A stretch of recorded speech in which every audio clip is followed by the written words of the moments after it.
Hi, Cable Club listeners. This is Don. If you're enjoying us on a listening platform this week, you probably won't notice that anything at all is off. But if you're watching us on YouTube, you might notice that you can't see Dan's beautiful shining face.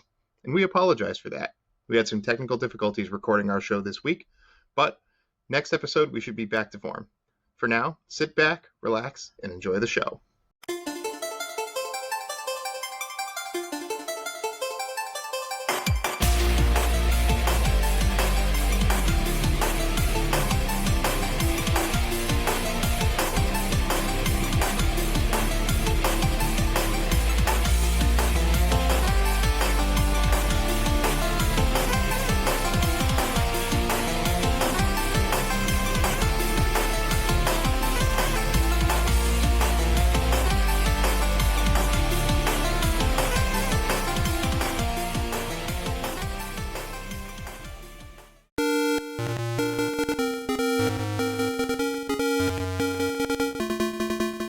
Welcome to the Cable Club. We're a retro video gaming podcast where three guys all get tricked by an old woman, and we're linking up to talk about the games you love and rank them.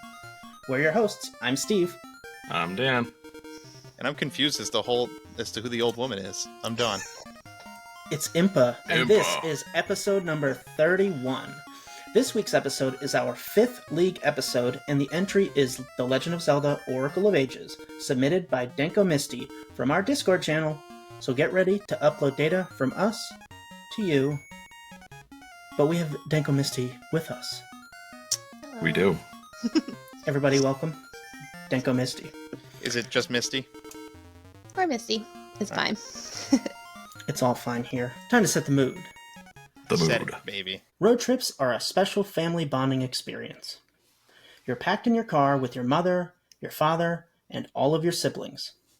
It's usually full of pushing, unwanted touching, music on the radio that you never have control of, and a whole bunch of sightseeing of things that you, quite frankly, couldn't care a whole lot less about as a kid. The one redeeming factor of your family's long road trips is your on-the-go god, the Game Boy, now in color.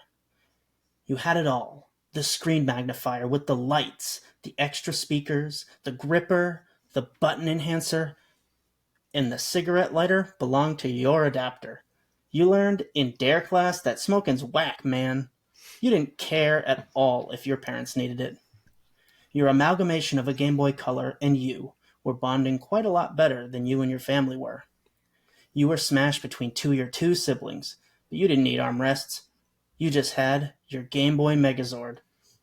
Being stuck in the one spot for hours on end, you at least got to have an adventure of your own. This magical world of Labrina, where Link is on a quest to save Nehru from the possession of the evil sorceress of shadows, Varen. Turning over every stone, searching every cave, diving into the depths of the oceans, and even befriending some animal companions and all kinds of other people along the way. You explored to your heart's content, thinking to yourself, this is going to be a great road trip. Heck yeah. I want to talk about the Game Boy peripherals for a second. I think I probably had like 2 or 3 of those magnifier screens at some point in my life. I don't think I ever used any of them, but what I did use, you remember those little lights? That go into the link cable? Yeah, the little tray snake light. Yeah, mine had like a crazy straw kind of a thing. Yeah. Oh yeah, I had that have one one of too. those. Just hooked over, and like you'd be like leaning around it to see, because it's like right the way it's designed is it's literally right in the middle of your screen. God, Just, like, thank God under for the that covers. Game Boy Advance with the backlight. Yeah. The Game Boy SP with the backlight, because the first Game Boy yeah. Advance was Yeah, that it is is a Game true. Boy Advance. It is a Game Boy Advance. Here we are in 2002 with this console releasing and no backlight. Did you guys Such own a any good of those? quality of life. Like own any of those ridiculous peripherals? I had the snake light, I had the magnifier lens, and I had the extra battery pack.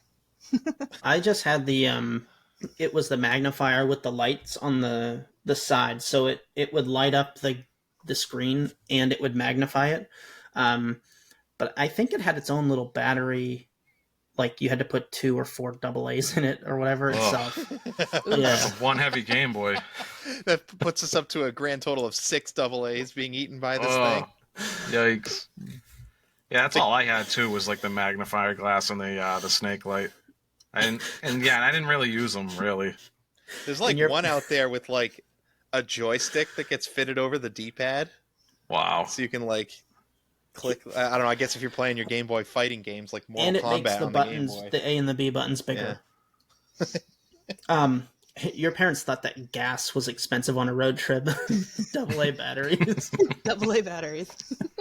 The cigarette I need lighter more batteries, adapter, Ma. Yeah, the cigarette adapter lighter is a money saver. The Game Boy. There's like supposedly like a fish radar for the Game Boy too.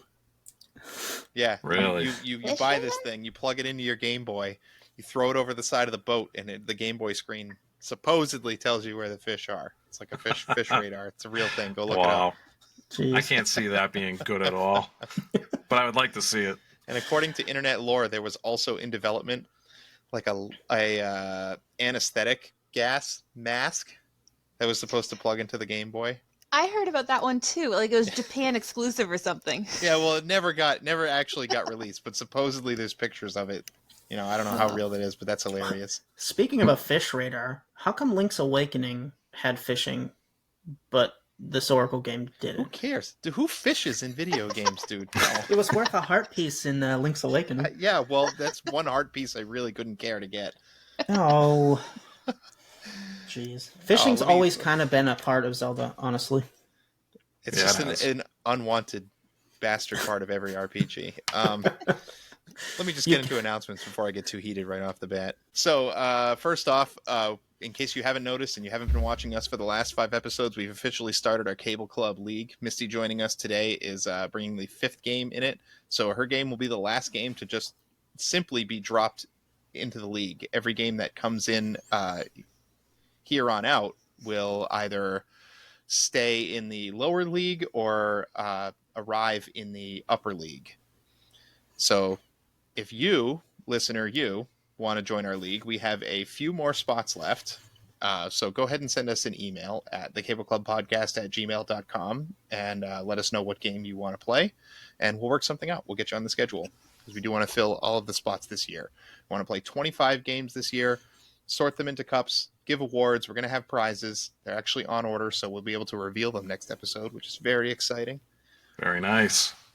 And what you get for participating, if you are a content creator, this probably matters to you a little bit more, but you'll be immortalized on our website when it's up and running, hopefully before year end, where you'll have your own little section where you'll be a permanent competitor of the Cable Club League with a blurb about that, and you'll also get on our league list at the end of every episode. There will be an icon that hopefully represents you in some way. That'll be on your game there for all of our listeners to see constantly. And of course, we'll talk about your game from time to time again, because it's going to come up as we move games around on the league. So there's some free advertisement, free year-long advertisement and SEO for you. There you go. The bonus episode that we will get for reaching 100 subscribers will come in January. I don't know about y'all, but I am very busy in the holiday season, as I'm sure everyone else is. Oh yeah, very busy. Yeah. So Christmas with children. Oh yes. being Santa Claus, What do you mean? I think Dawn's gonna be Santa Claus. I never told you. Don is a mall Santa. That's why I've My had father's a beard. gonna be Santa this year, so I'm off the hook. That's why I've had a beard since the 4th grade. Don and I were early bearders. What? Yeah, I haven't even seen any pictures. I can only imagine what that like. I know in my head canon what it looked like, but I don't know what it actually looked like. See, I didn't want to shave mine like initially, and it was growing in, and my mom was like, "You look ridiculous. You have to shave it at least once, so they all start growing in at the same length." But I was too proud of it to just let it go. That's freshman for you. So that bonus episode will be coming sometime in January. We're not going to announce the date, just like we didn't with the last one. It'll just crop up as a nice little surprise for you on an off week, because we're a bi-weekly podcast. So stay tuned and take cover, because it's coming. Dan, get us over to question of the week. Alrighty. Question of the week comes from Lycianthia. He says, What is your favorite snow/ice themed level? All right, who wants to kick us off here? Me. Well, Alrighty, guests first. Okay. Guess first? Misty, go ahead. All right. Misty. I'm actually going to answer something different than what I put in the Discord. I'm Oh, actually really? switching mine to the Snow Peak ruins from Twilight Princess. With the booba, What is the booba? it's the wife. So basically, the Snow Peak ruins is at the top of a mountain. It's in like this old castle like area, and it's inhabited by two yetis. They're a couple, and the wife is sick. So you're running around this house that's covered in ice and snow, trying to find these ingredients to make a soup. Is it the For the boober wife. and the booba? So that's one of my favorite. Dude, the weapon in that dungeon is so cool. The ball and chain. Yeah. Then you take it to break all the ice walls down. Yeah, I feel like I remember watching you play that yeah. You watched me play through the entirety of Twilight Princess. with the Wii. You're just like sitting there, kind of like half awake. Just anytime an enemy comes up, you just like half-heartedly like flick your wrist and swing the sword. And, like all the commercials show people like overhand. You know how tired you would get if you were just playing that game and overhand swinging every single. Hey, Oh, the yeah. Wii is an Uh, exercise Skyward console. Sword. Dude, Skyward Sword's such a disappointment. Because that was my first, because I never played Twilight Princess on the Wii, so I had the GameCube. I didn't think about that. That's a good pick. The Wii is an acquired taste. All right, Don, you get your shot now. All right, mine is Ice Cap Zone from Sonic 3 or Sonic 3. Sorry, only from Sonic 3, not from Sonic 3 and Knuckles, and here's why. Because by the time they got around to releasing Sonic and Knuckles, and they had the lock-on technology, if you locked that thing on, it got rid of a lot of the tracks that Michael Jackson helped produce. So the original Ice Cap Zone song is not in there anymore because of licensing issues, whatever.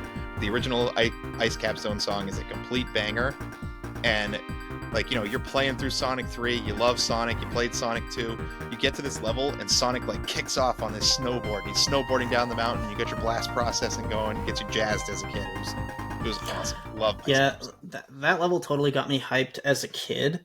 But looking back, it's the reason that it feels so good is because it's right after Carnival Night Zone, and that level's atrocious. Are you saying that people only like that level because Carnival Night's so bad?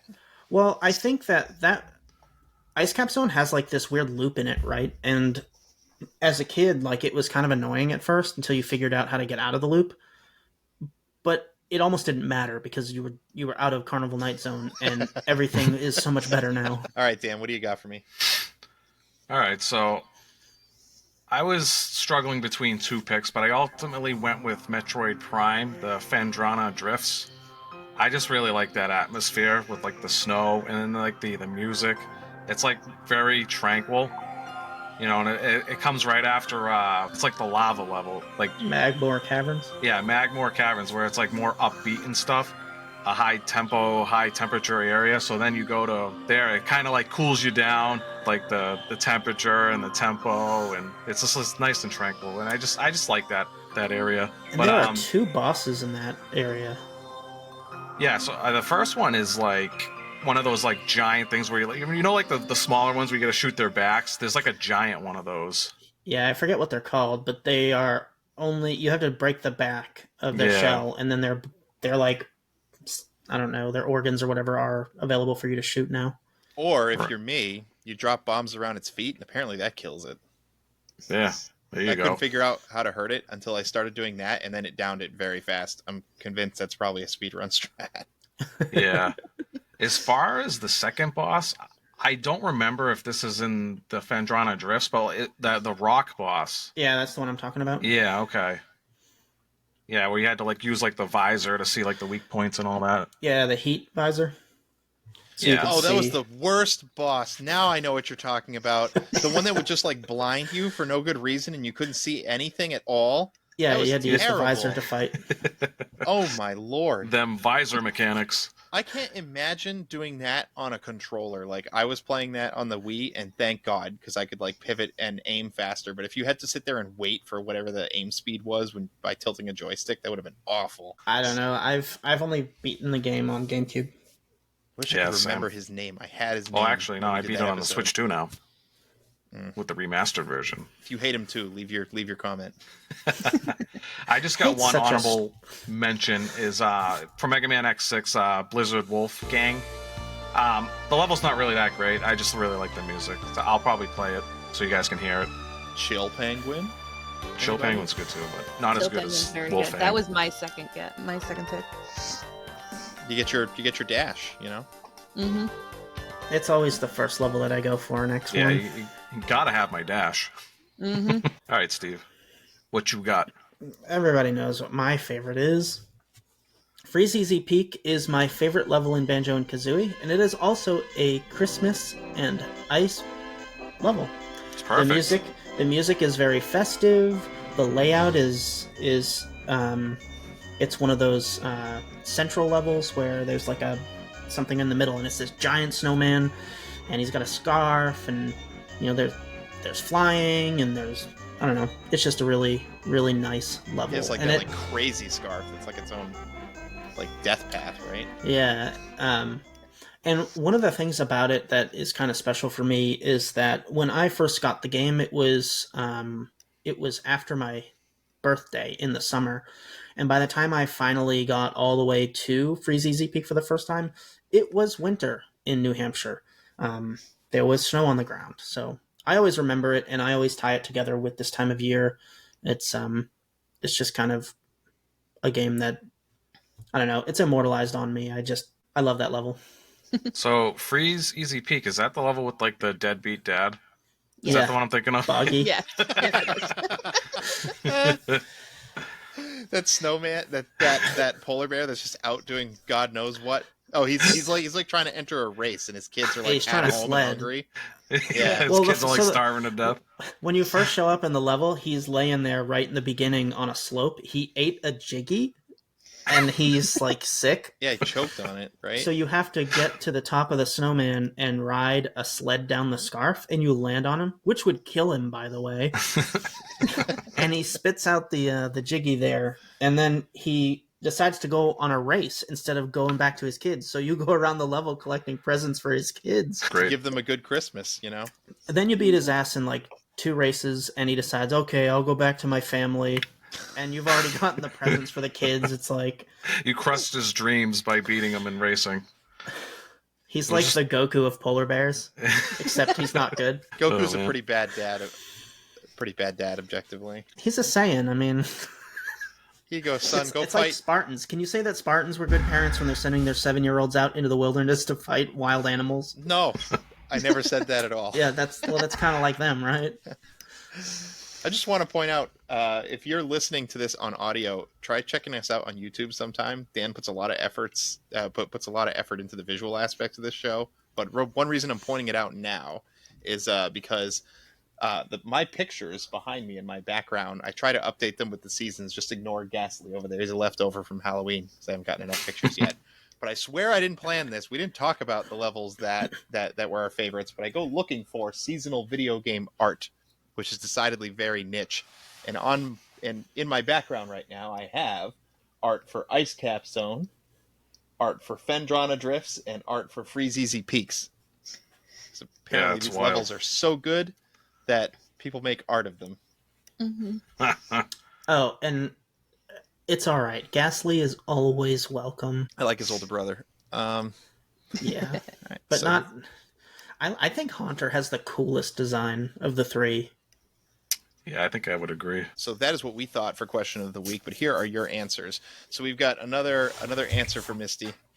She also said Shiver Peak Mountains. No specific map, just all of them in Guild Wars 2. Wow. Yeah. I haven't played Guild Wars in a minute, man. I live in there sometimes. Didn't that game come out in like, what, 2012? I just hit my 12-year achievement, so subtract 12 from whatever this is. I played beta for Guild Wars 2. So. Yeah, so yeah, it was 2012. What year is it? Right, 24, yeah. you're Robin Williams. What year is it? It's still 1999 as far as I'm concerned, right? We are a retro gaming podcast with 3 old guys who play No. games. It's 2001. That's when Oracle of Ages was released. Fair enough. Hapney says, kind of on the nose, but the Ice Cavern from FF9. It's not a very big dungeon, but the artwork is beautiful. And also an honorable mention to Freeze Easy Peak. Wow. The ice cavern was like the first kind of. So you have Evil Forest in the beginning of that game, and that is a dungeon area. But I feel like the ice caverns is, I don't know. It feels like your first like foray into a dungeon because you leave from the world map for the first time into it. So it's almost like a bigger step forward rather than like how the Evil Forest feels almost like a step backwards. You know what I mean? Yeah. And I don't know. I really like the ice cavern. It's pretty cool. You have like Vivi can change the paths so you can get to certain treasures and open up some doorways, and it's definitely a good pick on Hapney's part. We're going to talk about this a little bit more when we talk about Oracle of Ages, at least if I get to say what's in my notes. But I always like when games do that. Like it almost feels like a fourth wall break when in an RPG your character uses a battle skill to accomplish something outside of battle. Because your characters by storyline seem so freaking useless when they're not fighting. And then Lobaka says Hoth from the Star Wars Trilogy arcade is pretty awesome, but feels like cheating. It appears in enough video games. I'll give it to you. Technically not a video game level, but... Leave it to somebody named Lobaka to always pick a Star Wars answer. I know, right? We love you, buddy. All right, hold on. We have a new entry writing in as far as question of the week. Jun Jordan. The fact that you can use Vivi's fire magic in certain areas to unlock pathways and chests. He was just commenting on the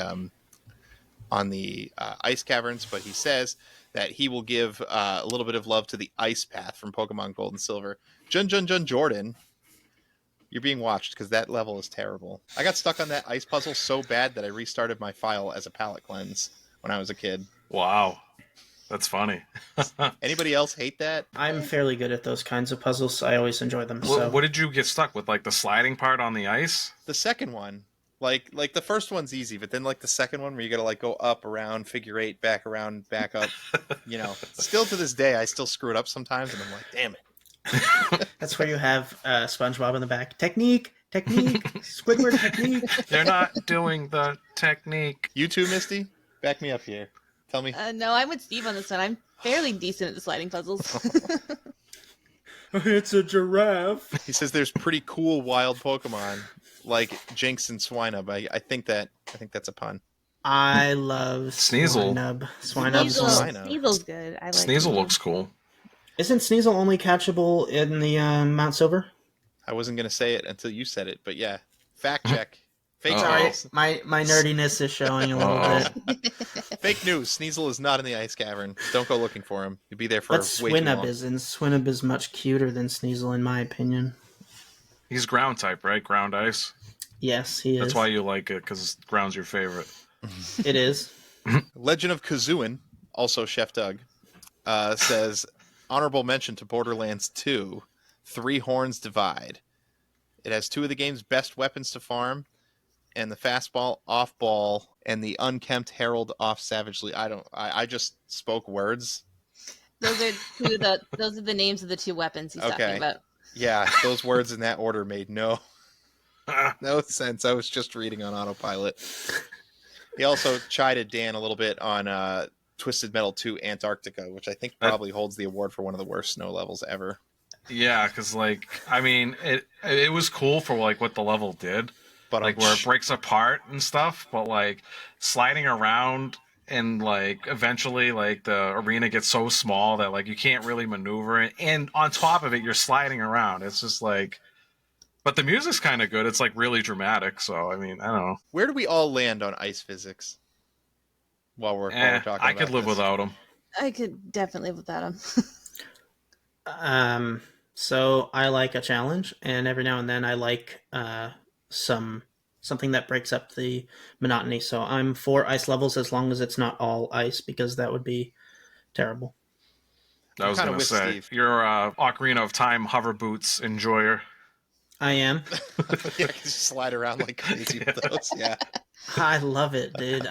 Especially when you use momentum, like you get hit with the hover boots and you fly across the room. Dude, Oh, why yeah. why is that even a thing? I don't understand. Why can't you just have the hover part of it? Like, why do you have to slide? It's so It's annoying. Zelda. It's madness, as we're gonna find out when we talk about the game.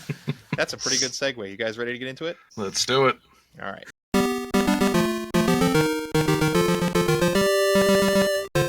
All right. So we'll start off with an overview. Misty, you're the guest. It's your game. So, for all the uninitiated, formerly me, take us through what Legend of Zelda: Ocarina of Time is. I would love to do that, but we're going to talk about Oracle of Ages. You said Ocarina of Time. I did. Doesn't great. Talk even. about Ocarina of Time if you want. All right, well, We are. it's now an episode on Ocarina of Time, and I'm I okay mean- with that. So, Oracle of Ages, the overview of the game would be Link is summoned by the Triforce, who he doesn't have possession of the Triforce in these games. He's summoned by it, and the Triforce sends him off to Labrina in this particular game, where he has to figure out why he got sent there. When he gets there, he stumbles upon Impa, who's acting a little weird, where she requests his help. And after helping her, he finds out he just walked into a trap.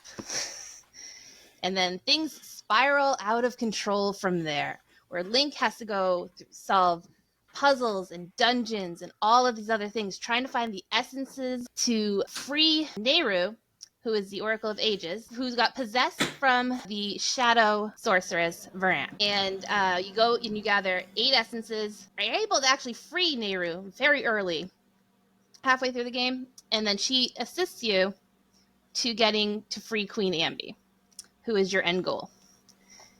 Because without that, they're going to build this giant tower and kind of like cause shadows to fall all over the land, and time stops completely if you don't solve Or it. just we the don't one want shadow that. that circles the tower at different times of the day. Yeah. Flat Earth theory. It's I not don't a know, very if time big stops, continent. it wouldn't move, right? Yeah. Feels to me like Viren is focusing on the wrong goal the entire game. You're both playing solitaire, but your plan is better. Yeah, like it almost feels like it doesn't even matter. They don't even care what you're doing. And if anybody that is against Link should know, you don't just ignore him. No, you should never ignore Link. I know. And you get like a bunch of tips that like, we should probably stop him. Like one was like he rescues Nehru. I think that's a pretty big one. I'd be like, all right, our priority's going to shift to Link now that he's like saved Nehru, but they don't. Or just like grabbing the essences like one by one. It's just like you're just going to let him grab them all. Or you think like after Varan takes over Ambi, she would send the guards out after him. All of like Link to the Past. Yeah, those guards are tough little bastards in this game. See, I'm like the least initiated here into Zelda. So, getting dropped into this world, it's like a top-down adventure game for those of you who've never played Zelda or never even seen it. I think that would be very few of you listening to this podcast, but you never know. It's not like Breath of the Wild, but it seems to me like the people of Hyrule are very useless. Well, okay. Like so Ralph's like, a Link pretty good is... example, right? Like Ralph is supposed to be like a co-warrior, Ralph, you don't even put Ralph in the same He's community trying. as everybody else. He tries. Well, He's that not- puts him above a lot of other people, though. Like, what is everybody else doing? Ralph's definitely above the regular person. but not very much further than that. He's Well, pretty Link's like a incompetent. special kind of like, R-word strength. Yeah. Like, he's Well, he's got the Triforce behind him. he's like farmer strong, you know what I mean? Yeah. I have a high opinion of you if you're a listener and you're a farmer. I just want to say that Oh, Steve's absolutely. Steve's opinion of your strength and where it comes from does not reflect the views and opinions of the Cable Club podcast. But everybody listening that knows about Link knows exactly what I'm talking about. I'm not generalizing all farmers. Link was a farmer in one of the games, so Yeah, in Twilight Princess. Oh, he Yeah. can like pick well, up he's the a rancher yaks. technically, but yeah. Yeah.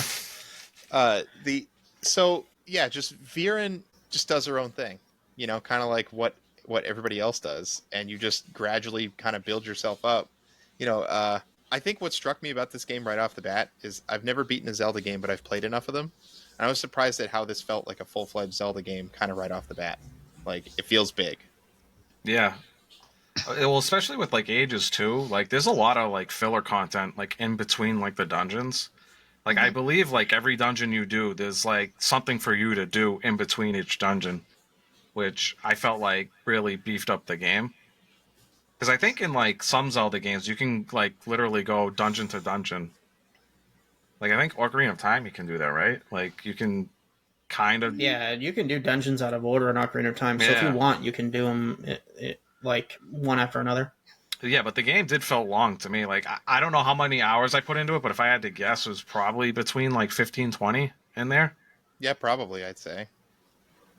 By the time I beat it. What do you guys think of the weird tree? Does the tree weird anybody else out other than me? That tree tree- has a thing for Link for sure. Oh, big time. Yeah, Yeah. she gives you the creepy vibes, but at least she's awake. You know, in seasons the tree's sleeping half the time. So The tree in this one's giving you her hentai like Right? senpai faces, and she's like crawling my hole. It also took me a minute to pick up on the fact that the oracles are all named after the gods in in Ocarina yeah, of Time. that was intentional. They had planned to make 3 games, but they realized that the connection between 3 games wouldn't work, and they went down to 2. What do you mean? They did it in red, blue, yellow. Because Yeah. it's twin Rova, not triplet Rova. What's the name of the last one? It's like Fiora, right? Like the one Yeah, that's Fiora. like she got Mhm. shafted in the games because she's just like a secret like Yeah. character where it's like, oh, I can tell you some secrets or something, or like Yeah. that's pretty sad. But yeah, Well, that would have been crazy though, like having 3 games, because it's like I didn't really realize that like I knew like the games, like they say you should play both of them to get the full experience, but like I kind of thought like they were kind of like their own separate entity, like where They it was are. like where like yeah, it's like it's own. I thought like you could beat one game and just like be done with it. But like no, it actually carries over to the next game. I didn't know that as a kid, or now actually, until I But- beat Ages. But like Yeah, not so- not okay. not just that. This is not like a Pokemon Red and Blue thing. Like when we did our Pokemon Gen 2 episode, we lumped all those games together because they're basically like the same story told 3 times. But this game is these 2 games, even though they came out at the same time and they're supposed to be like separate versions, and you were supposed to have a friend with the other version and help you create a Link game or whatever, right? They're totally different. They have different dungeons, different maps, different like overworld mechanic. You know, it's like a whole different Zelda game. It's like 2 Zelda games came out at the same time. Yeah, pretty much. Yeah. So I am an avid Zelda fan, and the only games that I haven't beaten of the series are the Panasonic games, which we don't need to talk about. And now Oracle of Seasons is the only other one that I haven't finished. Well, now you have reason to. I know, I've been putting it off for like 20 years. Yeah, there's only 2 beside the Panasonic ones. There's only 2 Zelda games I have not beaten, and I don't want to say them out loud because Steve might kill me. I will not. Wind Waker. Wind Waker's one of them, right? No, I've Thank beaten goodness. both the GameCube and the HD remake on the Wii U. I love Wind Waker. No, the two games I have not beaten in the Zelda series is A Link to the Past and Zelda 2. Zelda 2's forgivable, but definitely got to play Link to the Past. I never owned it as a kid. My first real foray into like the full Zelda series was Ocarina of Time. I went forward and then backwards. Well, you have no excuse now because it's on the Switch Virtual Console. Yeah. I own the Game Boy Advance port too, and I just never played it. It's so good. Yeah, I love Link to the Past. Dan and I actually, it was 2011, we played through Zelda 2 for the first time, and we had a blast because we were playing it together, but it was terrible. It is so hard, man. Like, it tells you how many times you've gotten a game over at the end of the game. And I think it was like 102 game overs. It was something crazy. Like, the game is hard. Of like It that is hard. end screen of Ganon laughing at you every time you die. Yep. You saw that Yep. 102 times. Well, So with that being said, I was happy to actually finish Oracle of Ages this week because like it's been on my bucket list, and I feel like I would like Seasons a little bit more because I like combat more, but I did have a pretty good time with this one. I did for the most part. I did get lost quite a few times though. I don't know if you guys did, but there was some times where I had to pull out a guide because I just didn't know what to do. look, I've watched Steve play enough Zelda to know that that's just the game. Like if you've never played Zelda, there's some element of wandering around. Like, where am I? Where am Yeah, I I supposed felt to like go? I had to do What that. am I doing? I felt like I had to do that like more than normal though in this game. I've played this game like dozens of times, and I still need a walkthrough for Jabu Jabu. I cannot do that straight by myself.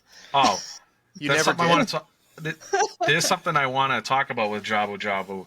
So like with you get like the mermaid fin or whatever, so you can swim. Yep. I was It's stuck the in this dungeon for way longer than I needed to be because I didn't realize you could swim over the black holes. I thought it was a hole. Like It's water. yeah, but like so you got the whirlpool. You can't listen. You say that, but you can't like there's different elevation and there's like walls that you can't jump over if there's no water, and you can't swim over those walls if there is water. But you got to go swim up the steps. All right, so that whole excuse that it's like oh it's water, it's not a hole. It was intuitive to me, and I'm sorry it wasn't for you. Yeah, no, I was stuck for like the longest time. I had to pull out a guide because I didn't know what to do. And In the guide, it explicitly says, "Dan, just swim over the hole." Yeah, well, the only reason why I didn't think you could swim over that because you got the whirlpools, right, where it like sucks you in, and it it has like the fall animation. So I was like, oh, falling is actually a thing underwater. So in my mind, it kind of like made like a black hole. Since I know I can fall underwater, I thought like I couldn't swim over that. You got Zelda'd. Well, Yeah. if you Yep. guys Yeah. needed it for your Zelda bingo card or whatever, Dan is very conservative about his hearts. He Yeah. doesn't want to explore the hole. Yeah, and another thing. I will Another take thing. damage. to Only the figure out trees if it hole. works. That's the only hole that Dan wants to explore.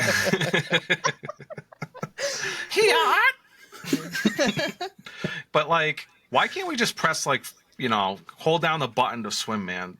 My thumb was getting tired, man. Just Swimming like in the.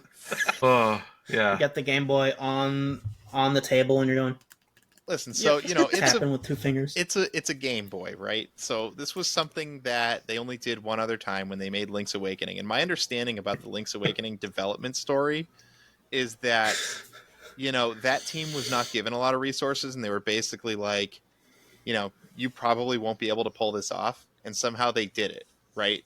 And like for having only a D-pad and 2 buttons, I actually think this game performs quite well.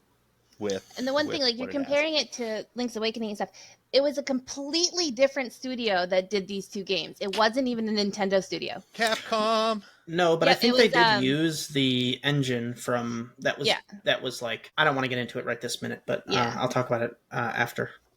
But yeah, it was using the same engine, so they were kind of given something that was not only old, but also kind of like pieced together, kind of haphazardly in a way. I think they did a good job. No, they did a very good job for what they were given. No, absolutely. For like a Game Boy game, like it. I don't think I really gave this game enough credit, like Ages and Seasons, and the fact that like you can just like continue your save like to the next game. I don't know why. I thought that was just so cool. That definitely wins points with me. What do you get to keep? Do you get to keep your health or anything No, like that? so I'll let Misty explain it. Some things carry over. If you do a linked game, you start with 4 hearts, and I believe you start with the noble sword instead of the regular wooden sword. Right, and then you can get the master sword that way. Yep. Yeah, And it's then you can keep your ring progress too. yeah. So, for those that might not know, if you beat one of these games, you get a password at the end of it. Or while you're playing through it, if you own both games and 2 Game Boys, you can use a link cable to accomplish the same thing. But there are 2 modes to these games. There's the game, and then there's the linked game. The linked game involves you either linking up 2 cartridges at a certain time, or beating one game, getting the password, starting a new file on the other game, and entering that password. And if you enter the password, you will literally be the same character who just saved the other kingdom. Like, there are events that get added into the base experience where you meet characters from the other kingdom, and the other oracle, the Oracle of Seasons, in my case, because now I'm playing through Seasons, knows you as the hero who saved Labrina and helped Nehru. Like, there's just, and you don't get to name your character. It's the same name that they were in on the other game and everything. So it's kind of really interesting what they do. And Zelda actually appears, because Zelda's not in the base game, which I thought was interesting. Yeah. A lot of the dialogue changes too in the linked game, which I thought was pretty neat. Like, they actually really went in there and changed a lot of stuff. Just so it actually does feel like a continuation on your journey. So Misty, when was the first time you played Oracle of Ages? Oracle of Ages was in 2001, and I had gotten it for my birthday because it came out in May in 2001. I spent all my birthday money on it and bought it myself. It was the first video game I ever bought for myself. And that, I literally had it, my bright pink Game Boy Color. Had fun with that. Came in some rad colors back then. And did you beat it early on, or did it take you until you were an adult going back to it? I had help to beat it. I am not ashamed to say I am not good at boss fights. I am not good at the combat part. So when I found out this one was more puzzle based, I got a little more excited. But there was several bosses that I literally would hand the Game Boy off and say, I can't beat this. Can you beat it for me? Hey, teamwork makes the dream work. There are a surprising number of bosses in this game. Every dungeon has two bosses, like a sub boss and a main boss, and then there are act bosses almost, where you'll fight Viren, who's possessing Nehru, and then obviously there's the final boss, Viren. I don't know. Yeah, the game for twice. a puzzle game has a lot of bosses. I feel that's what 20. 18. 8, 9, Yeah, I don't know. It's a lot. Give or take. Yeah. 18, 20, 20-ish. Yeah. Yeah, I had Seasons as a kid. I don't know if I got it right off the bat when they came out, but I got it fairly soon after it came out. And I'll tell you, I didn't beat it. I got stuck in Seasons, no less. I think I got halfway, and I got walled somewhere, and I just gave up. Well, Dan was just a little behind the curve, I guess. So I haven't even beat it till this day. So I need to go back and play it. Oracle of Ages felt a lot more like Link's Awakening than Oracle of Seasons did. I don't know if any of you can relate to that, but it felt a lot more, because I played Seasons and I didn't get into it as much as I did at Ages, and Ages felt more like Link's Awakening to me. Yeah, it's another title I haven't beat, so I can't really shed light on that. Look, there are two Links, okay? Link. That's a small chain. Link from other games and Jumping Link. And as soon as I get the feather in both of those games, that's all I do for entertainment. While I'm just walking, I'm just jumping constantly because I can. Because Link usually can't jump. Yeah, it's great. What about Ocarina of Time Link? If you run over a ledge, he jumps. Does that count? No, because he does that in other games too. It's not the well, what about Ocarina of Time Link when you're in Z targeting combat mode and you do a backflip? Oh. It's a jump. Yeah, you backflip your way. There you go. So listen, janky. I have made many of jump that you're not supposed to make in Ocarina of Time by abusing side jumps and backflips. What I've learned Fair is enough. that jumping through Zelda games is a really valid form of travel. So you can just jump. Did you guys have a favorite, or did, just kind of going around the table, did you guys have a favorite dungeon, least favorite dungeon, and or boss fight? I didn't really like Jabu Jabus that much. The whole tapping the freaking directional button, that gets old really quick. I kind of like the innovation of it. I really do like that. I think I don't know what they could have done, but either holding down the directional button, or maybe tapping A or something instead would have felt better. Misty, are you a mermaid suit enjoyer? I enjoy the mermaid suit more than the Zora transformation in Majora's Mask. I know that means nothing to you, but some other people understand that. So there's a history of bad swimming in Zelda. Water temples in dungeons. general are just Water garbage. temples in general, yeah. There's only maybe 1 or 2 really good water dungeons in all across Zelda. I know we talked a little bit about ice levels so far and ice physics and how we may or maybe not don't like those. But ice levels and ice physics beat the stuffing out of every water level ever. Like, listen. The reason, and if you don't know this, I'm about to enlighten you. It's subconscious for a lot of people. The reason water levels are, in fact, the worst is because they take everything that you've culminated and learned throughout the entire game, and they throw it out the window, and they give you a whole brand new set of shit to learn. Mm-hmm. Well, that it's usually slower too. Yeah, that's what I was about to say. It's usually everything's just slowed down. So you're used to a certain speed, and then you get slowed right the hell down. Like Terrible. everything. Like walking's way slower, swimming is just slower. You can't run. Like, yeah, it's bad.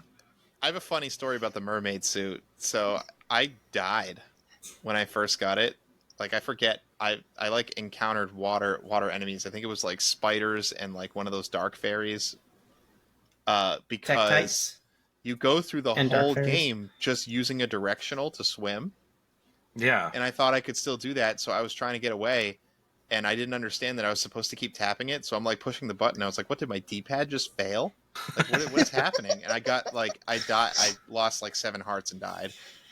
Yeah, because I couldn't get away. I was like, what is happening right now? Right, and it like changes your swimming in the shallow water too. Yeah. Where the like Link's head's poking up. Yeah. I was like, why would you change it for that too? Like consistency, baby. IGN gives this game a 10 out of 10, but the people who give it less than a 10 out of 10 do cite the mermaid suit as one of the issues.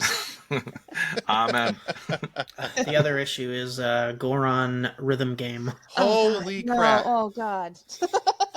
I was on a plane playing this. Oh no. Oh no. And I was trying to listen for it. So I had to crank my volume all the way up. And I had that for like going for like a half an hour because it's so hard until the person in the seat in front of me whipped around and was like, hey, can you turn that thing down? And I was so engrossed in like how crappy this mini game is that like I didn't even understand that I was being an awful human being for a half an hour with someone I don't know inches away from me because it's a plane. That's when you get all up in their face and can't you just watch the in-flight movie? Can you mind beat the your score business? on dance? If you can beat the score on dance, I'll turn it off. Here, you give it a try. Hands it over. Oh, that is one of the worst. I don't know if Seasons is any better. You'll have to let me know if you like that one better, but there's a dance in that one that I just did, and I would say objectively it is better, yeah. It is better. I haven't done it in a long time, so I don't remember if I liked it better or not. There were so many times that he called me out for not being on time, and I was like, no, dude, no. Yeah. I was like, this is some RNG garbage. There's just no way. Like, I beat Simon when I was a kid. You know that game, Simon? Yep. Yeah, I beat that game as a kid. It caps out at like 244. I beat that thing. Get out of here, dude. ADHD at its greatest. I am not off time. You're off time. Just telling the graceful Goron, get out of here, dude. I totally had that. Yeah, I beat Simon. Leave. Has anybody here seen the movie Whiplash with Miles Teller and J.K. Simmons? No, I don't think so.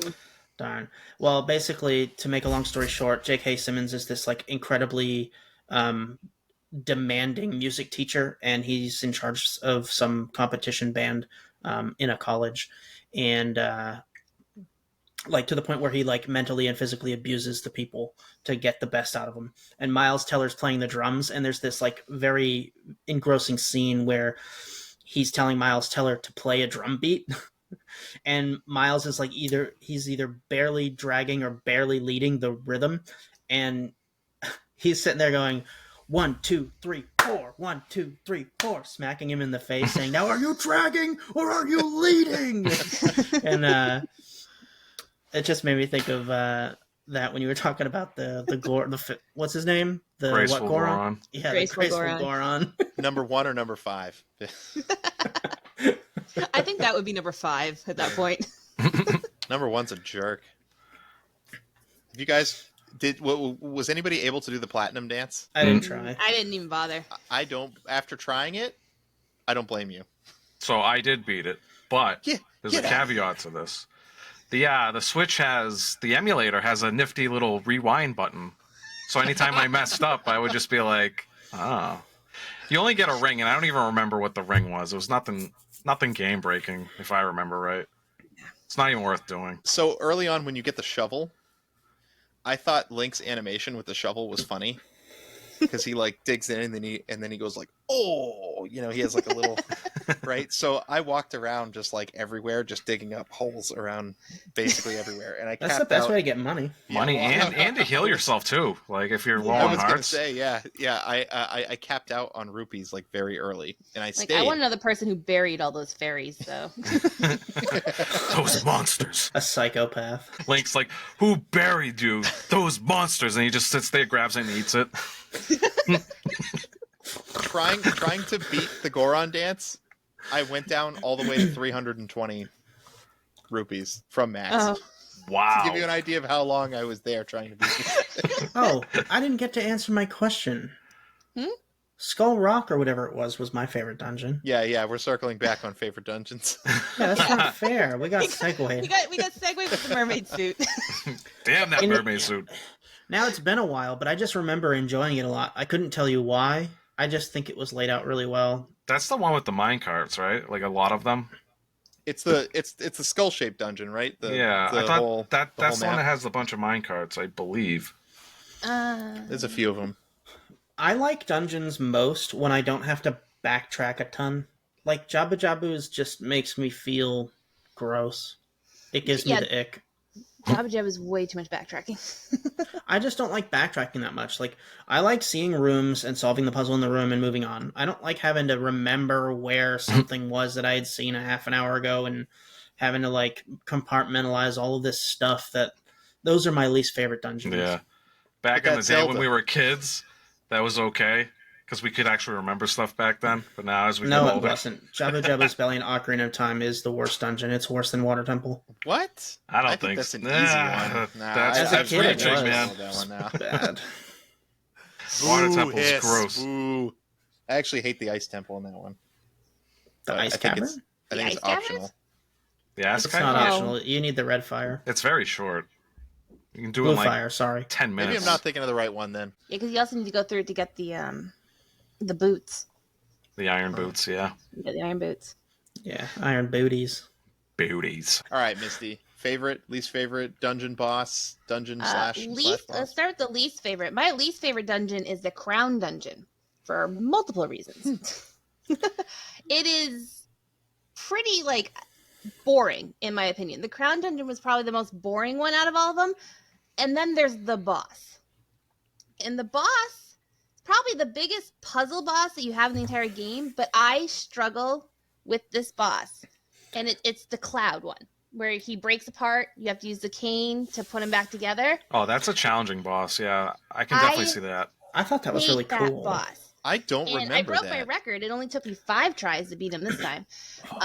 Normally I'm up to 8, but yeah, I hate that dungeon so much. I think my favorite dungeon would be the Wing Dungeon, which is level 2 where you get the feather. Because you can start jumping.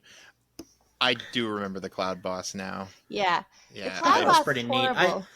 I feel like you had to kind of cheese where you put the blocks to get them to go together. I wish if it was an actual non-cheesing puzzle, it would be so much better, and it was a cool idea. I didn't find it to be cheesy. There You was a had couple. to time the block way too Yeah, I was gonna weirdly. say there was a couple times where I had to put one down, have him be on your block for 2 seconds, and then put another one down immediately. So Yeah. yeah, I remember having to do that. I just thought Yeah. that was part of the fight. I didn't realize No. that was cheese. It feels like cheese. What I wish Yeah. it was is where more complex placement of block was the right thing to do, but not a timing issue. Because the cane just, I don't know, it feels weird. Yeah. Speaking about the cane, you know what I thought was pretty cool that you could do with the cane was like where you on the puzzles where like the floor is like invisible, and then you have Yeah, to use the you block and figured you like that out push too? it. Yeah, and then like as soon as like you push the block off the ledge, you knew like okay that's where that ends, and then you have to like change the direction. I thought that was pretty cool. If you wanted to not remember all of the Yeah, I was not book gonna do that. messages, I Yeah. was thinking to myself, how can I do this without remembering all of that this? fairy Oh. potion. The fairy. I Yeah. literally have a notebook with all, like, I wrote them all down. That's what I told Don to do. I was watching him do it. I was like, you could write them down. Instead, we had Doug take a screenshot and yell them at me through the microphone. Teamwork makes the dream work. Teamwork. Link has no real friends, you know. So I'm kind of in agreement with the Crown Dungeon a little bit. It's definitely not my least favorite, but I will say to Misty's point that it never felt like I didn't know where to go in the Crown Dungeon. It just felt like I had to backtrack a lot to get there, and it just wasn't particularly interesting. The boss was, though. But I feel like the Mermaid Cave is like the worst. Like, it's because of the dance that leads up to it, the series of mini games. I really didn't get what to do. I ran around forever until I accidentally whacked a bush and found a time warp. Yeah, And I I was actually like, got stuck oh. on that part. I had to look Yeah. up a guide. Like there was a part where I didn't know how to get the other key, and I think it was just like some Goron off in the corner that I didn't talk to, and it was something stupid like that. Yeah, Rolling Ridge is a weak part of the game, in my opinion, with all the Gorons and the double mermaid key and like the traveling between the past and the present and solving problems. And like, I felt like at that point I was feeling low on steam and I had to push through. Hot take: I don't like Gorons as a race. That's they can just go away. racist. They suck in OOA, in OOT too. I don't like them there either. They're wicked pain. They're like full of red herrings. There's that guy circling around. You're supposed to blow him up with a bomb. You do it. He does nothing until you do other stuff. But they like put him there like he's important, you know. And you can just waste a bunch. No, I don't like Gorons at all. Screw them all. Starve. Not rescuing you from that dragon. Yeah, but what about Big Goron's sword? Yeah, what about it? Let's talk about that for a second. Run around a bunch of timed fetch quests. He sells you a crappy giant's knife that breaks. No, dude. Yeah, but then you get something stronger than the Master Sword. Yeah, they're all unacceptable. Is the big Goron sword in these games as well? I was looking up like a guide. I thought I saw like maybe I didn't. I remember seeing text about it. Yeah, Well, it's broken. You can get it fixed. I don't know much about it. I didn't do it, but yeah, it like is in these games. Yeah, that's what I thought. What? It does? Oh man, tell me about that, Misty. I have no idea. Wait, what are we talking about? Big Goron sword? The big Goron sword? Yeah, I'm gonna have to look this up. This Yeah, is some I'm gonna BS have to right look it here. up too, because I don't remember. Yeah, because the only reason why I say this is because I was searching up like how to like upgrade my sword, and I could have sworn I saw the big Goron sword in that list, but maybe I was just tripping or something. I don't know. It says, in Oracle of Seasons and Ages, Big Goron's sword can be obtained by using a specific password. To learn it, Link must receive the password from Big Goron in Oracle of Seasons or Goron Elder in Oracle of Ages. In the latter case, Link must tell him the Elder secret and then score 300 points in the Goron shooting gallery. Yeah, It's in the game. It is in the game. I've never gotten it because that shooting gallery is So, that. One out it strong. says that it is... You know why you never got it? Because the Gorons suck. That's why. So... The difference is that it is as powerful as the Master Sword, but it isn't a 90-degree swing. It's a 180, so it'll swing all in front of you. Oh. And it says it takes up both item slots. Oh, Second item. Never mind then. yeah. Low tier. Yeah, it's an A and B, so. Wow. Unless I can light fires with it, I don't want it. It's still cool. Yeah, no, Yeah. it is. I was actually kind of surprised how much I think in that how I blah blah blah blah blah blah blah blah blah. How much of this game seemed to be taken from Ocarina of Time? Well, Ocarina of Time was really, really big. Like, it was the Zelda revolution, like, or Renaissance, or whatever you want to call it. As Mario 64 was to Mario, like, it completely changed everything about it. Ocarina of Time, still to this day, is, you know, widely considered the biggest jump in Zelda. I would argue that it shares that spot kind of with Breath of the Wild in a way, but I don't think Breath of the Wild is going to have as lasting of an impression on gamers as Ocarina of Time did. Yeah, maybe not. I would like for them to go back to the original formula, though. Not to knock on like Breath of the Wild or Tears of the Kingdom, but I really miss that old formula. Me too. I think Echoes of Wisdom was a step towards that. It's not perfect. It's not all the way there because it definitely mixed some Tears of the Kingdom stuff in it, but it is a step more towards that area. Yeah, it has. I haven't played it yet. I didn't list that in the games that I haven't beaten in the Zelda series because I don't know if I'm getting it for Christmas or not, so I haven't gone out and bought it myself. Does it have like traditional dungeons and overworld like Link to the Past, Link's Awakening, Oracle games? Yes, it does. Okay. Except like you don't get like traditional items and stuff because Zelda gets the echoes instead. Yeah, you get to hit like Deku Scrubs with a chair. No, actually, chair isn't one, which I was disappointed at. And you can't drop beds on anything either, which was stupid. They lied. They do lie. You can take a nap in the middle of a boss fight, though. And Zelda gives them the steel chair! You flex on the boss. I'm going over here to nap. You stay They there. also listen. have a secret boss in that game that made me drop it from a 10 out of 10 for me to a 9 out of 10. But Because you don't like boss fights. no, it's because I just talked about it in this podcast. Because it's him. So, I thought that I was a good gamer. However, A Link, or what's the sequel to A Link to the Past? A Link Between Worlds? Yep. That has a mini game where you have to dodge all of these cuckoos in a pen for like 15 minutes straight. 15 minutes? Yeah, it's ridiculous. And I couldn't do it. I got to like maybe 10 minutes. I could not do it because it gets more and more crazy. Like it's pretty simple at first. There's just a couple, and then it starts getting more and more, and it becomes like a bullet hell. And then they have these big cuckoos that fly across the screen as well. It's a nightmare. I could not do it. Listen, Zelda games, what I've learned, I think Ocarina of Time started this, but since then, these mini games that they cram in there, they overdo it so badly on the difficulty, it's ridiculous. It's like, bro, it's a side game. Like, why is it harder than the final boss? Why is the Goron dance harder than the final boss? Why is the cuckoo dodging harder than the final boss? What, like, the focus here? Yeah. It's just like a facet of the Zelda game that there's like mini games, and they're always like, you can get through them for the story part, but then going back and replaying them, they're like hard as shit. Yeah. They're like beefed up. Yeah, but you need that other bottle or that heart piece or whatever you get from it. Yeah. I think one last thing I want to bring up in terms of like the actual game discussion, before we get to like the final boss and like in like the end of the game, is like the items. I thought the items in this game were really good. Particularly, I like the seed system a lot. I don't know if you guys enjoyed any particular items or things that were different, but I thought the seed system was my jam. Yeah, the seed shooter was cool. Like the switch hook was different, rather than the hook shot. We like actively like swap places with it. Which I found that pretty cool. There's some things like I know that they only had like 2 buttons to work with, so I understand.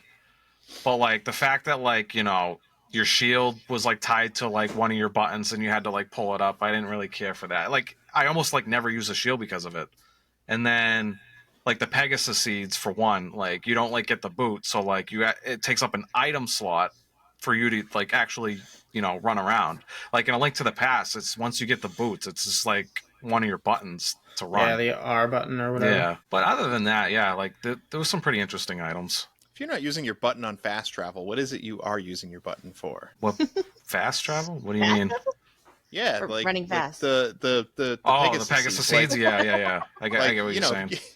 I was like zipping around Jabu Jabu's belly because I knew I had to backtrack. I was like, I'm just popping seeds, and I was just running all around that place. As I was singing Toxicity Yeah. on Discord. Eating seeds is a pastime activity. We were having fun. The switch hook was probably definitely my favorite item in this game out of all like the Zelda games and stuff like that for uniqueness at least. I like Yeah. it better than the regular grapple, and I like how often you use it in boss fights. Yeah. Yeah. That's something I did notice. Like that, you brought up a good point. Like you actually use like weapons that you get from previous dungeons a lot, like going forward. True. Which I do like that, because a lot of like Zelda games where they'll, when you get like the special item you get, it's like specifically used for that dungeon, and then like you'll really use it again after that. So like I did like that, like you swap between all your items for like all the boss fights and all that other, like especially what boss, I don't remember his name, but it's the ancient tomb boss. Mm-hmm. Where like you had to use like the seed shooter at one point, you had to use like the power glove at one point, bombs, like dude, it was pretty cool. Yeah, he was basically the pinnacle of, here's everything we've taught you, now use it. Yeah. Yeah, shield. You know, I feel like mine got taken by a like pretty early on, and I was like, oh no. Yeah, I think You're like, oh no, not my shield. Oh no, our table. How will I ever It's not broken. how will I ever not take damage now? I know, like when you lose all your items on the island to the Toke, I never got it back, and I never had a shield the rest of the game. Apparently, one of them holds on to it and it turns into steel. I don't really get how that happens, but How dare they steal all my items and then make me trade them for them? yeah. How about I don't kill you and you give me my bracelet and my. Yeah. No, we're not killing any Tokes. We're the good guy. Yeah, I am. I'm killing these thieves. I mean, they kind of deserved it after stealing your stuff. Punishable by death. Okay, well, you know, they picked you clean when they thought you were dead on the beach, but when they found out you weren't dead, I think it's prudent to give it back, not make you trade for it. Hey, morality is based on cultures. How do you know? We don't have enough time for this discussion. Obviously being funny. My favorite dungeon was the last dungeon. Ancient Tomb? Yeah, the Ancient Tomb, yeah. I thought that dungeon was so well optimized. There was very little backtracking. It was very much a lot of, this is everything we've taught you up until now. You have to use everything you know. The item you get in there is the stronger bracelet, but it's just to move a couple statues. But the bulk of the dungeon is being done with like all the other items you have, except the mermaid suit, thank God. But the rest of it is just great. You know what the other thing I didn't like about the mermaid dungeon was? There were areas that you had to like bomb in one time so that they would open up in the other timeline, and I didn't like that. It wasn't very well explained. I feel like the No. dungeon somewhere in it just should have had one of those time traveling pads. Like you should have been able, like to indicate to you, the player, that you are going to have to visit this dungeon in the past. Because you had to leave the dungeon to go to the past, to go back in through the waterfall. And this was like the part that I needed the guide for, because I thought that the mermaid dungeon was just sealed up until the future, basically. Like, I didn't realize there were two keys. And why are there separate keys? Yeah. Like, why wouldn't the same key you got in the past work on the same door in the future, in the same dungeon? Like the library. Yeah, like, but the Like boss the key library. does. The boss key is the boss key. It works no matter what. But Those damn It was just- Gorons, man, tampering with the locks. yeah. It's the Gorons again. Terrible. So yeah, That- except with that ancient tomb dungeon, they do this thing where they tell you right in the beginning, tap walls with your sword to find the breakable one. I just spammed bombs. But that made me. But you had to push the statue to find it. Yeah, that I did not like that. But what this did was made me paranoid for the rest of the dungeon. Because I was like, oh, is this a one-time thing, or is this going to be a facet of this dungeon? So here I am walking around this dungeon like tink, tink, tink, tink, tink, constant, like just everywhere I'm going, like some kind of like obsessive compulsive disorder, touching every single wall.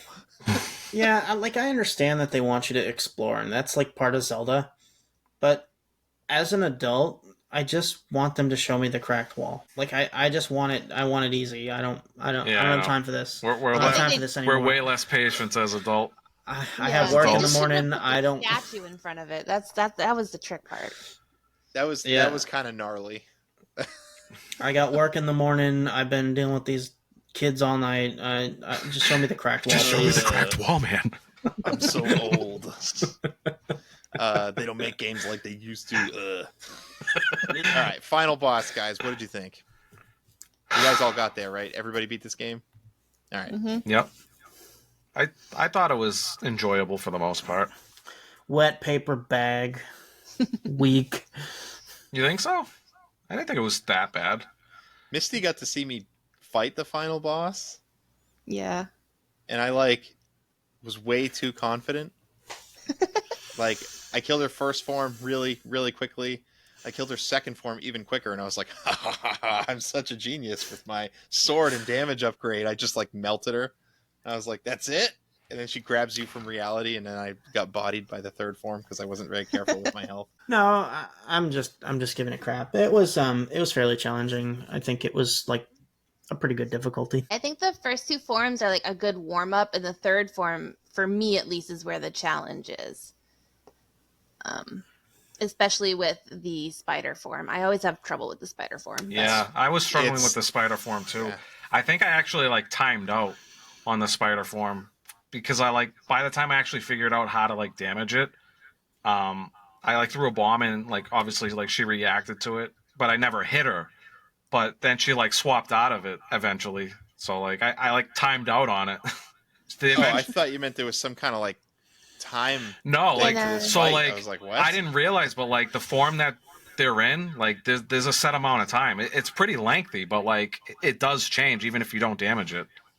And I didn't, because I never damaged the spider form at all. So I just, anytime I saw the jumping turtle, I was like, yes. Did you get to see the bee form? What's that? Did you get to see the bee form or no? Oh yes, I did. Yep. Yeah, that was the rare form, but yeah. Yeah, I did see that. I was farming a little bit of hearts off of that form with the bees that she shoots out. Yeah. I think I probably hit her 2 or 3 times before she swapped. But yeah, most of my damage came from that that turtle form. I had one encounter with her where I was fighting her in spider form, and the bomb plant in the middle gave up on me.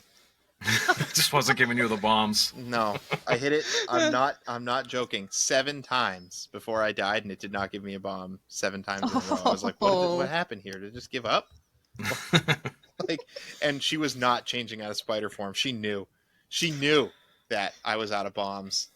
She was like, Game over. Checkmate, game over. So yeah. I also liked how there's cutscenes in this game sometimes too, which kind of comes up at the end of the game. I think the artwork's neat. I don't think that happens in Link's Awakening, does it? The intro. Yeah. But I don't know. For a little Game Boy game, I feel like this kind of had it all. So before we let Misty go, I want to ask her, there's a few Zelda titles that could have been picked here. What was the driver behind Oracle of Ages? Oracle of Ages is probably my third favorite Zelda game. My first favorite Zelda game is not old enough to be on this podcast, which is Twilight Princess. I think it applies for it next year, actually. And then my second one was Ocarina of Time. It was a fight between this one and Ocarina of Time. But there was a misunderstanding, and I thought Ocarina of Time wasn't going to be okay to play on this one. You thought it was already done, right? Is that I thought it was already done. Yeah, basically. Yeah. I thought it was already done, and I'm like, you know what? I know Oracle of Ages as well as I know Ocarina of Time. So I'm just gonna do Oracle of Ages. It's a smaller, less played one. It'll be better to showcase that one. Everybody knows Ocarina of Time. Yeah. So and Ocarina of Time would have won anyway. Just for you viewers and listeners out there, Ocarina of Time is still on the table if anyone wants to pick it. That would be so ratchet to pick it in the same year, especially because I know the real story that another community member convinced Misty to not pick it. And if that same community member picked it, that would be... Oh my god. That would be really terrible. Yeah. God, you want to talk about the bottom layer of hell's betrayal, all right?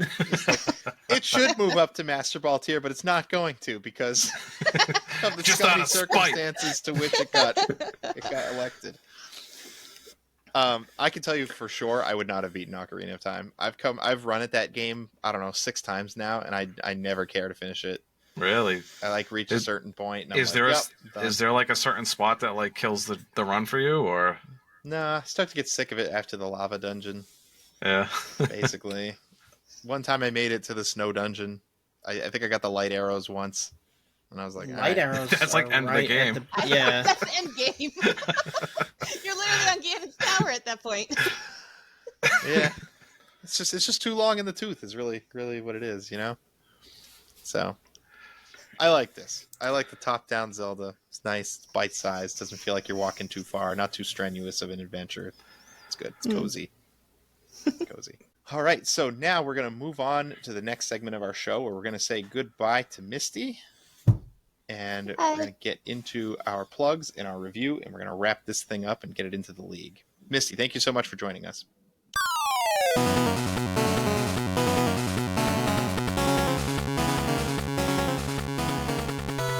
So if you have made it this far in the episode, you must kind of like what you hear. So represent that by leaving us a like or a comment. Or you can do even better and leave us a kind rating or a kind fair rating and review on the service that you are listening to us on. That really gets us jazzed. We do like to watch those numbers go up, don't we, fellas? Absolutely. Yes. Also, consider joining our Discord. If you want to become part of the conversation, get all things Cable Club, just head over to our Discord. Ask us questions of the week. We only had one this week, but sometimes we have multiple. We like answering multiple. And you can leave your thoughts about the game. We can include them at the end of the show. Discord. It's our favorite set of listeners over in Discord. No joke. But we love you all. No cap. So let's get on to our review of Ocarina of Ages.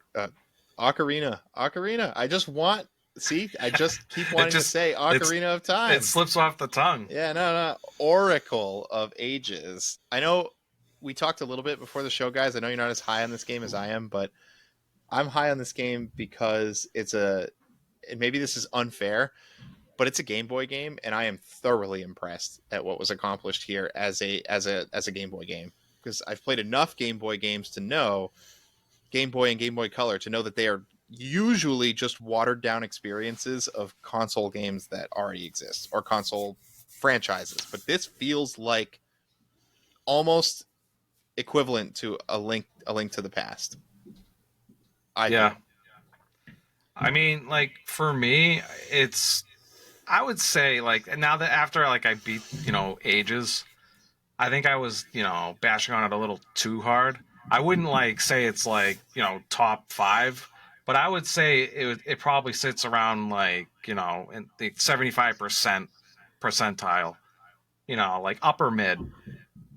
Like, I don't know, like, what really... Of games in general? Of all the games, I would say upper mid. Okay. Like or Zelda games, you mean? Yeah, it's Zelda games. And I don't know, for some reason what really fascinates me about like these two games, I know we're talking about Ages, but like the fact that like you can just continue on, and then there's basically now it's like you got like 16 dungeons. It just makes it like a huge like experience and an adventure, and I just really like that. Where it kind of loses points with me with Ages is like I did get lost a fair amount. I had to use a guide. I want to say like maybe like 3 or 4 times.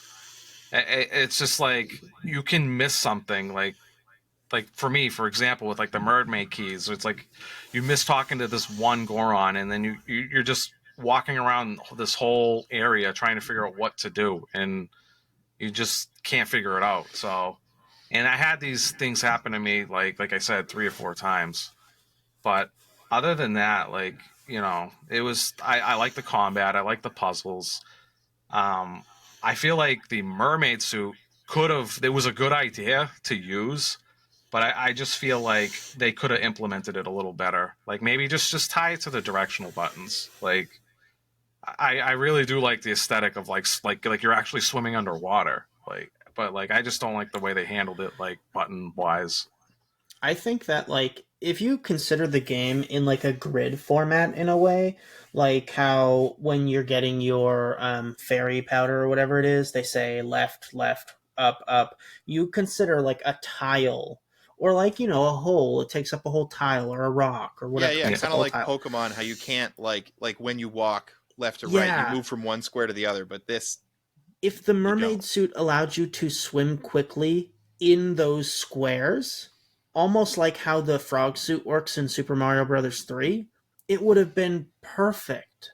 It's like momentum based too, because it's like the first couple times you tap it, like you don't really go anywhere, and then it's like, I want to see it with a turbo emulator. I yeah, want to see how then fast then it you'd be goes. zooming, dude.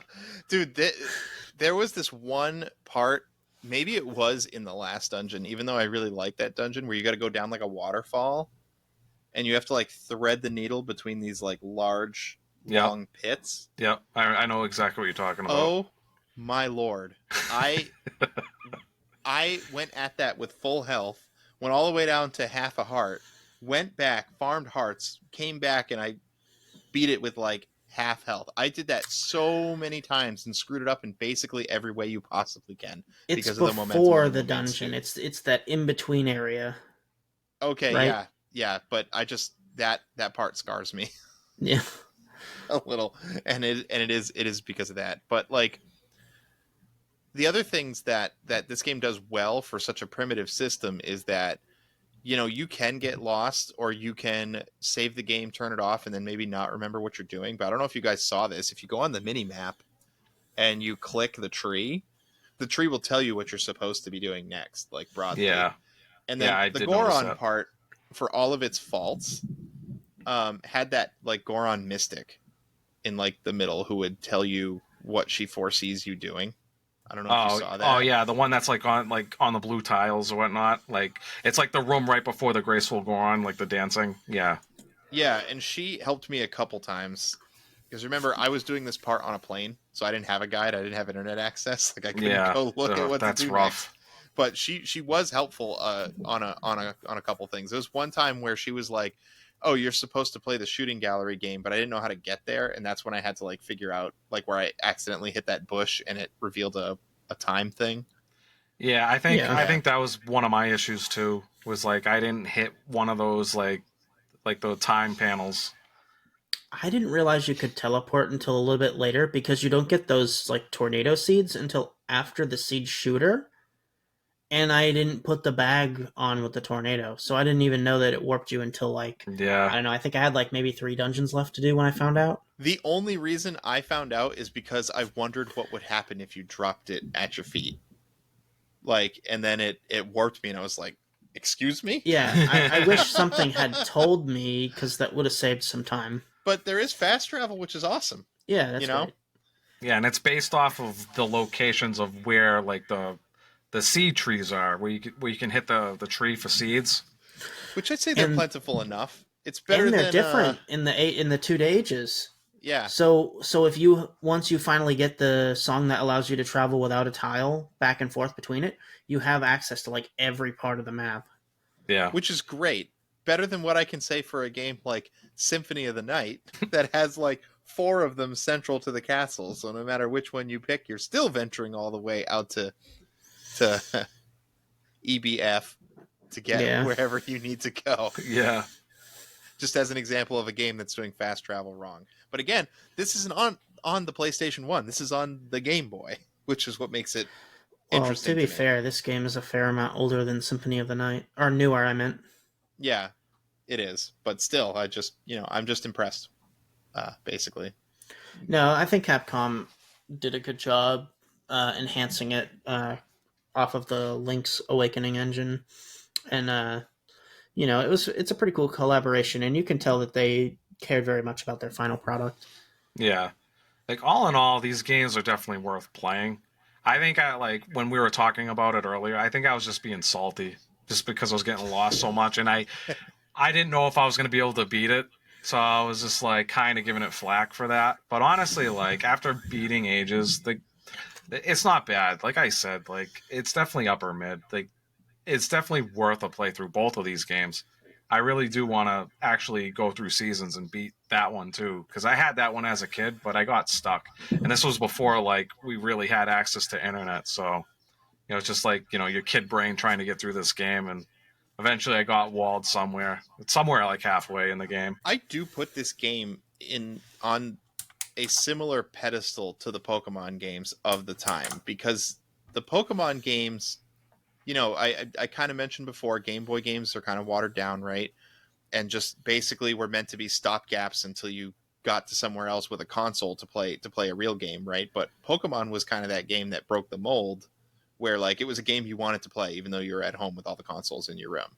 And I feel like this game really, these two games really can kind of fit that niche and make the case that handheld gaming, was strong at the time. So I don't know. That's why I was so high on it. I know it's a weird, extraneous kind of reason for me to like this game. And maybe I'm giving it too much of a buy, but I guess that's why there's three of us. But Yeah. IGN gave it 10 out of 10. Nintendo Life gave it 8.8 out of 10. Which was one of the highest ratings they'd given any Zelda game. I don't think the game's a 10 out of 10. I think it does have its flaws. But I do think it's very good and highly entertaining. And I think as far as using a guide, I only had to use a guide really 3 times, which is not a lot for a game this size, in my opinion. They wanted you to buy that Prima official strategy guide. Yeah. Yeah. And it really, it's like not really a knock, because like these games like all about like, exploring and, trying to figure out what to do and all that stuff. It's just like for my sake, because I was under like, a time gate where it's like I have 2 weeks to beat this, which, obviously that's more than enough time to beat this game. But, if you're just doing everything at your own pace, it's enjoyable. Like you said, there's like the tree that you can talk to on the mini map.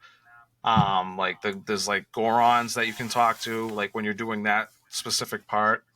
So, I mean, you're not like completely lost in the dark when, you're navigating through these games.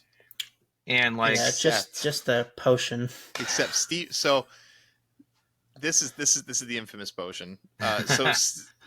Thank goodness Steve was on with me and told me about it. So there's like the 6 Zora Elder, the fat guy from the Ocarina of Time that they put in a Game Boy game. He's 6, so you have to save him in the past so he's alive in the future. And they mention somebody mentions needing a magic potion. But here's my problem.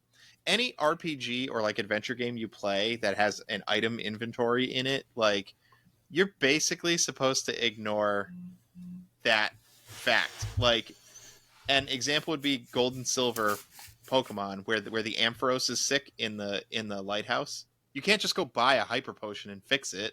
Like you have to go to the island and get a super secret key item potion, and it's the only one of its kind. You can't use it, and use it on the Ampharos, and that's like how that works in RPGs. So I would have thought that you would need like a special key item potion that maybe you'd get from like the Fairy Queen or something. I never, ever would have thought that you would need to go buy a regular old red potion that you would use yourself to cure this guy.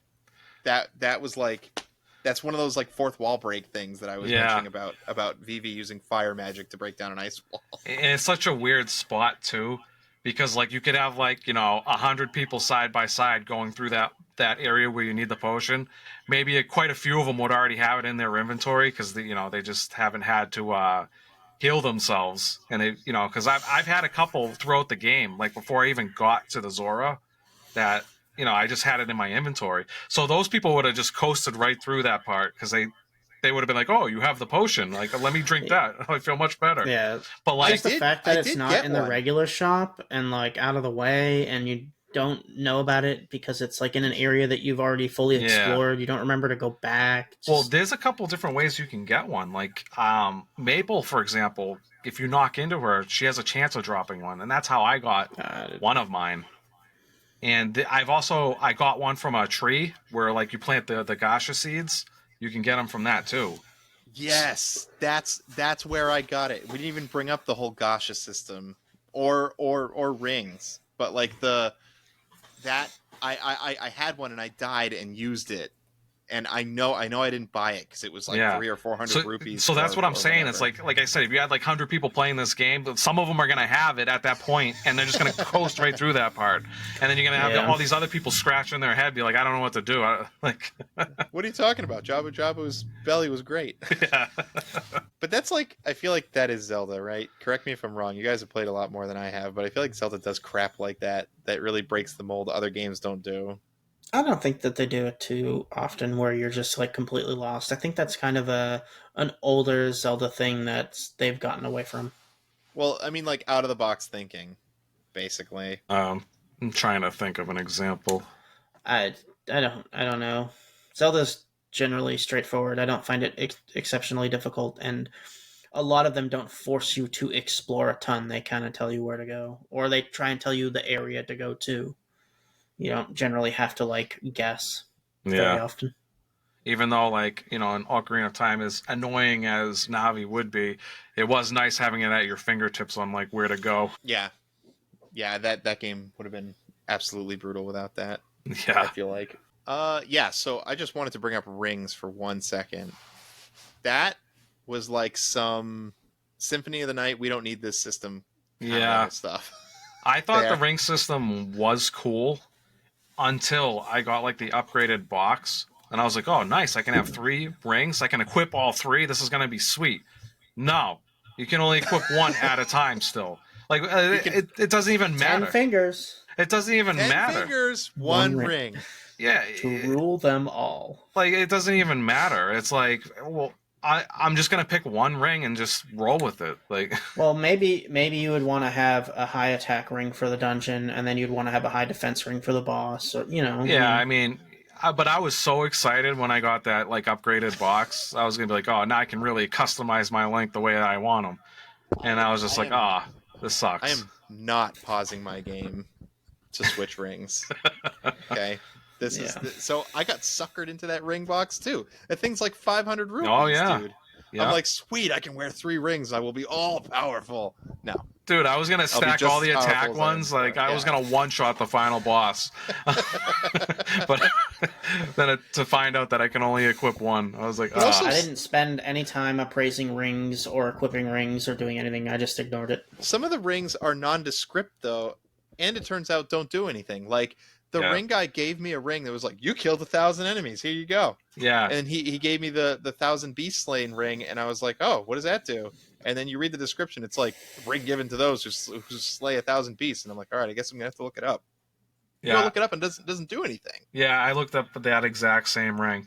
Yeah, you get stupid rings where it's like, break 100 signs or something, or like... stupid, like achievements. Yeah, it's kind of like an achievement system, I guess, which is kind of okay if you look at it that way. Yeah, especially because it's on Game Boy. Fair, but yeah. So I think that's all I wanted to say about it. How about you guys? Do you have any final thoughts before we get to rating this thing? I mean, I'll make it nice and quick. The games are worth the playthrough. Absolutely, both of them, seasons and ages. Doesn't matter which one you play. You can do vice versa. Yeah, like if you're into the old school Zelda games, that's what you're gonna get here. It's an adventure like A Link to the Past. OG NES Link. It's a good time. Like, you might get lost a few times, but hey, that's old school Zelda for you. That's what we have the internets for. Yeah, exactly. Fair enough. Let's get it into the league.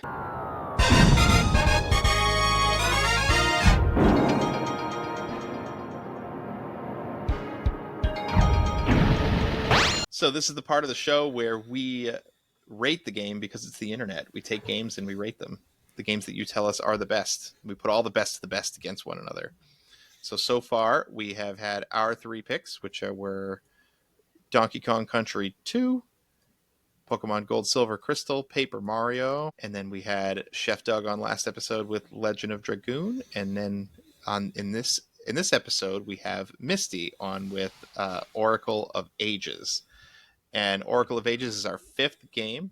We're going to have 5 of these cups here, Pokemon Stadium style. We're starting on the lowest level, Apricorn, but we're going to move up to Pokeball, Great Ball, Ultra Ball, and Master Ball. We call them cups, not tiers, because each cup is running its own race to have its own best game. And there will be an award sent to a game in each cup. Not all games are created equal. Some are, those hipster picks that you liked, and some are the absolute, masterpieces that everybody knows today. Somebody could just slam Super Metroid if it was available, and this league would be over. That would just be the winner. So this is a way to make sure that everyone is actively participating. So from here on out, next game, we will be either placing it in this Apricorn tier if we feel like it's about on par with these other games, and then we'll have to take a game and we'll have to bring it up as the very first placement in Pokeball tier. So you can see, or maybe you can't if you are listening, but if you are listening, check out our anniversary episode on YouTube, or come check this portion of the show out, and you'll kind of see the visual of what we're going for here. But once we get late in this year, we'll have to, if a game comes in at the bottom cup, we're going to have to push several games up, and it's going to be a more active review discussion part of the show, debate, hopefully friendly debate. So yeah, this is where it's going to get real interesting. It's kind of like voting games off the island almost. See, I want to see what games actually climb the ladder. Yeah, I don't know about you guys, but this is like the moment that I've been waiting for. Yeah, game same. Game number 6. I'm already thinking about like what game's going to get moved up. My game. No, dude, it's definitely got to be the gold and silver. I just want to out us right now. So if the way we kind of did it for our anniversary episode was we all kind of like picked 2 games that we thought should move up, and we kind of picked the most common selection of those. I'm just going to say right out the gate that we cannot pick our own games when we have that part of the discussion. Yeah, it'll be up to the other 2 hosts. Yeah, if that game moves up. If any game is being moved, it's going to be it is. I think it's still fine to throw your 2 cents in, though. I just think that to move it, because if there's something that we forget to say about the game, you can say, well, don't forget that it also has this. Yeah. I'll just say that every episode. Don't forget that gold and silver is really good. Just saying. We're a Pokemon-themed podcast. Completely objective. That's Dan's meta pick here. Trying to win the league on that We're a Pokemon-scented podcast. Okay, so moving on from this league, we are now going to reveal the next game. And the next game was submitted by the host of another podcast that we've gotten pretty close with over our short time doing this.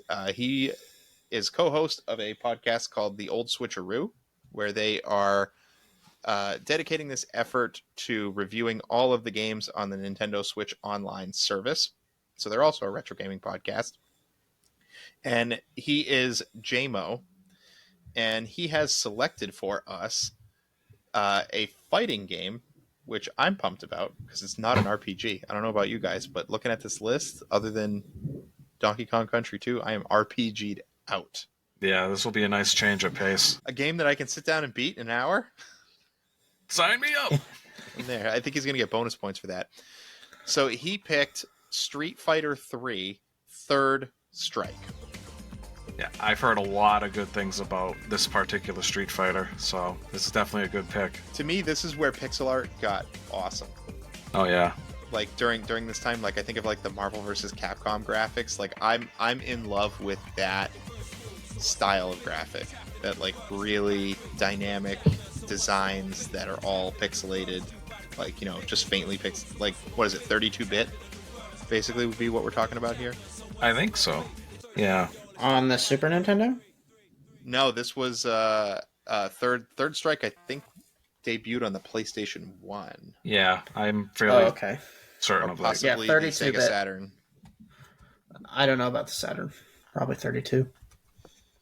But yeah, the game still looks beautiful even today. I mean, I haven't really played much of it, but I've seen plenty of like videos on it and tournaments and stuff like that. It looks phenomenal even today. It was released in arcades in 1999, if you can believe that. Yeah, I could. And the Dreamcast version was released in 2000. Cool. I'm excited. Yeah, me too. So we are going to be over in Discord playing this game. If you want to play along with us, I think we're all going to be playing the Street Fighter 30th Anniversary version on Steam. So we'll be linking up and playing that against each other for the next couple weeks in our Discord. And if you want to join that, hop in there. And, we'll be on the gaming couches occasionally. Yeah, come join us. Yeah, fighting games are always fun. Oh, yeah. Come pull up. Pull up, dude. You want some of this? I'm not going to say I'm very good, but I am learning. Yeah, I'm right there with you, brother. I mean, we did Street Fighter 2 on this podcast, and I honestly had a better time I had a better time with that than I ever thought I was going to have. Yeah. Frankly, playing with you guys. So looking forward to that. All right, game over, fellas. Game over. Game over.